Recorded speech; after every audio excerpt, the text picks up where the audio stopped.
probably like right around All-Star break or so, a little bit before. I don't remember when they started talking about that they might move him. So, but I think we were just preparing for, the possibility of what may happen.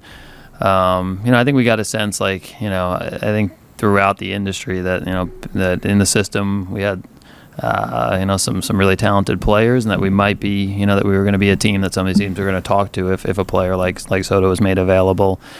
I think, we've been down this path before with some other guys in the last few years, so you never really know if you're ever going to line up. And honestly, not even until late last night did we know that they were going in our direction. You could tell again, like we know our players in the minor leagues. We know how talented those guys are, and they're going to go on to do some really, really great things. But, Mike Rizzo is, really good working with. I think that whole Nationals group, their scouting group, they were all through our system the last few weeks. We were kind of hoping they were on the wrong guys maybe in our minds. They really weren't there. And there was a lot of different versions, a lot of different back and forths. We kind of got to the Bell inclusion there at the end, and ultimately we were able to make the deal late last night. Yeah, I mean, I think it's a few things. I mean, I think it's probably the hardest part of the job. Like, it's probably the most exciting at times, making a big trade or an acquisition we feel like can help our team. It's definitely the hardest part because obviously personal history, but all the work that our scouting group does to acquire players like that, and how hard, and can tell honestly dozens of stories about potentially why we're able to line up on those players. And I think really the story to me, like over the last 48 hours, is it's just really a credit to our scouting development group, and that's really over the last 7 or 8 years. The ability to constantly have players that other teams covet and want. Hopefully that's for here in Petco, a lot of times, but it's also potentially put you in position to make this type of deal and this type of move. And then, I think some really difficult conversations this morning, with a lot of the players leaving, but then also really excited about what the future holds for us and for our team. How much better did you make your team?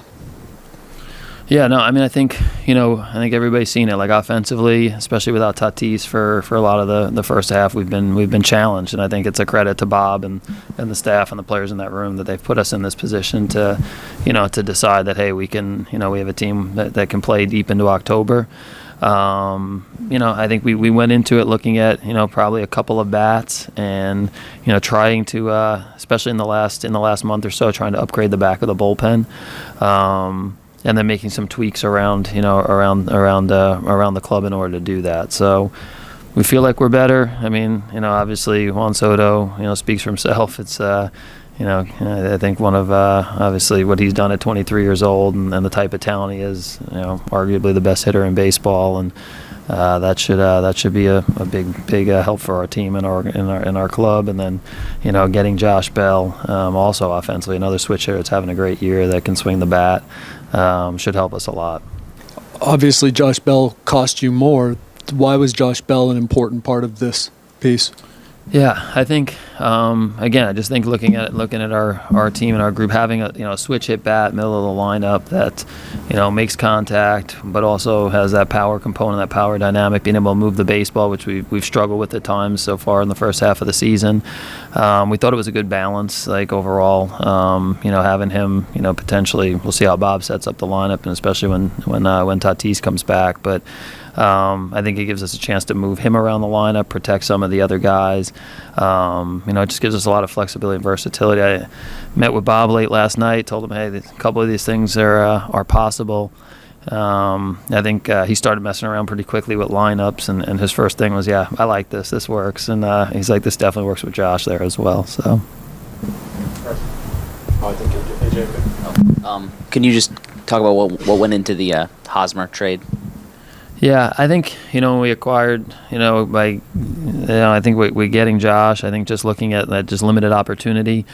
I think, a lot of things about Eric. I think, the signing of Eric, 5 years ago, we called it like within the organization, kind of a stake in the ground player. I think just for I think the first few years as we were building, we were trying a lot of different players, Rule 5 guys that we kind of found, maybe from the minor league free agents, things like that, and we just we're looking for somebody that that we felt like was a true major league player, leader, and somebody that would potentially attract other people and maybe make a statement. And that really a lot of conversations with Ron Fowler and Peter at the time, about. I think that laid the groundwork and the foundation for some of the things that came later in terms of Machado and others. So I mean that's a tough conversation with Eric. I just think ultimately, like everybody, myself, a lot of conversations with Bob, some conversations with the staff. We just felt like, if we were able to do some of these things, that it was a better team going forward. The mix wasn't quite going to be there. The playing time wasn't going to quite be there.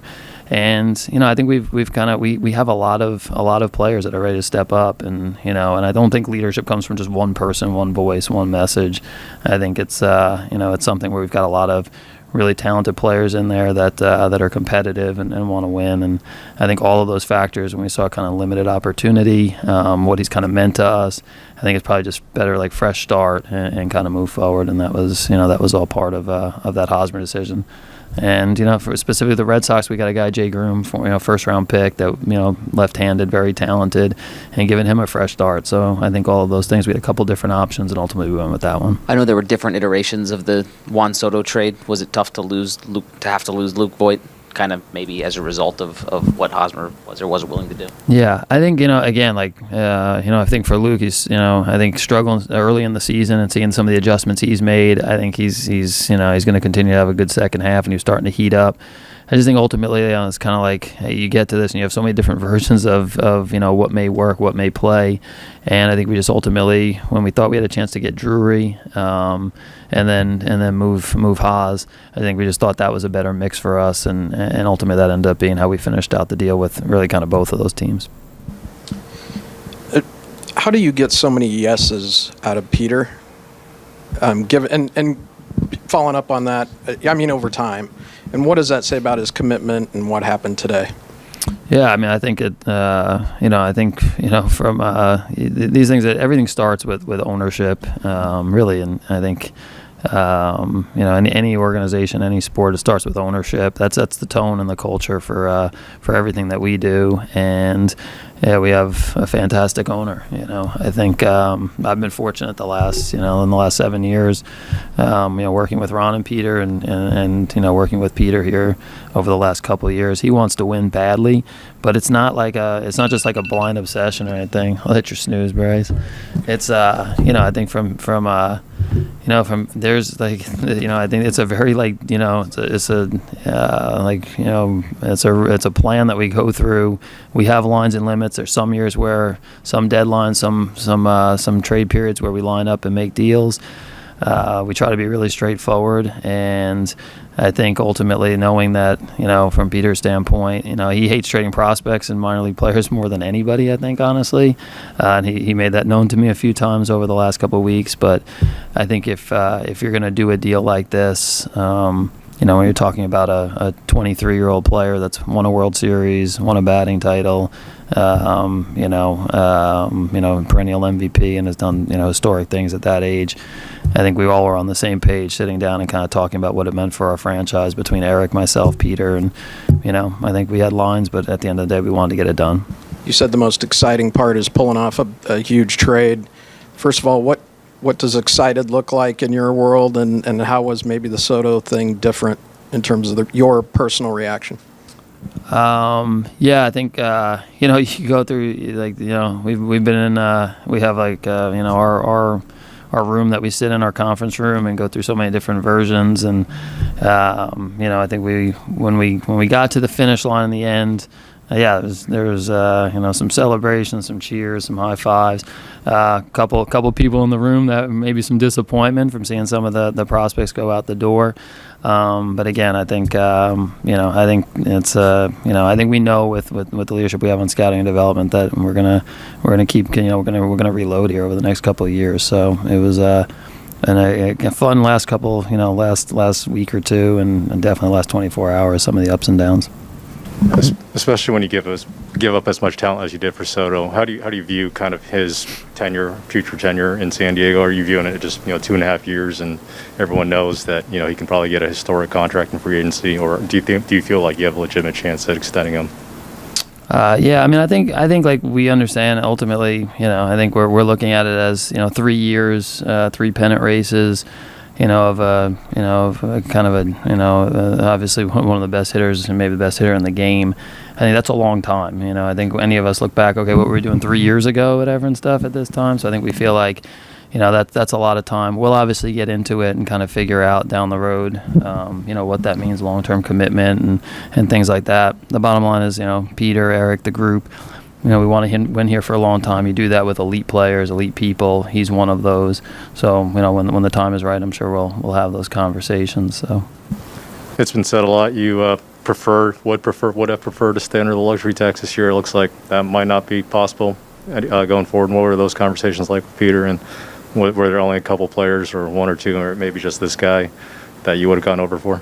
Yeah, no, I think, again, like all of the, you sit down and we talk about everything, very meditating carefully and walk through. And there were different versions where we were getting more money back in certain deals. There were different versions where we were going to get on the CBT. There's definitely, there's definitely benefits to doing that. We walked through all of that. I think, ultimately felt like this time and what we were doing and how it worked out, that it was more important to land on getting the roster in a certain spot.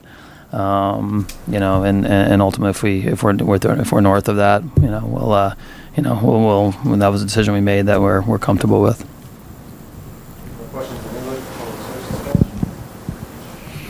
AJ, you're an evaluator of talent. How would you characterize the package that you gave up to get Juan Soto? How good is it? Yeah, I think it's. I think the Nats made a tremendous trade. Honestly, I know that's kind of maybe weird or different when I'm on the other side of it, but like. There's been other deals potentially you make where you're like, okay, our internal evaluation is maybe not quite as high, whether that works out or not. This was not one of those cases. Like, we gave up, players that we think are going to be very impactful down the road. And I think, again, I've said it a bunch of times. It's going to be interesting to see where the Nats farm system ranks here soon, because they've been talking about us being the 17th ranked farm system, and over the last couple of weeks, we had access to the best and the top players in the game. And it's just because those guys are very, very real, and it's not my evaluation; it's the industry's evaluation, which honestly is usually more important. And yeah, I think those guys are going to go on to do some really good things. Hopefully our group does some great things here over the course of the next 3 years with Juan.